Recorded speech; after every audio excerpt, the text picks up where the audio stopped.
Čekaj!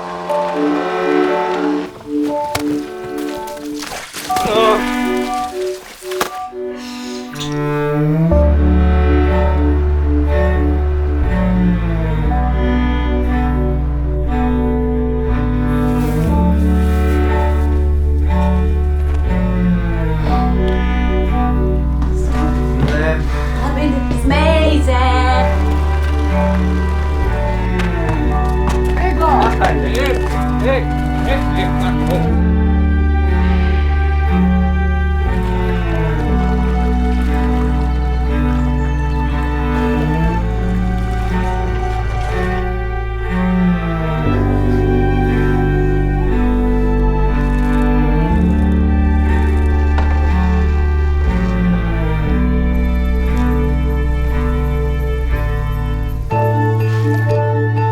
Kaj ti je Sonja naredila?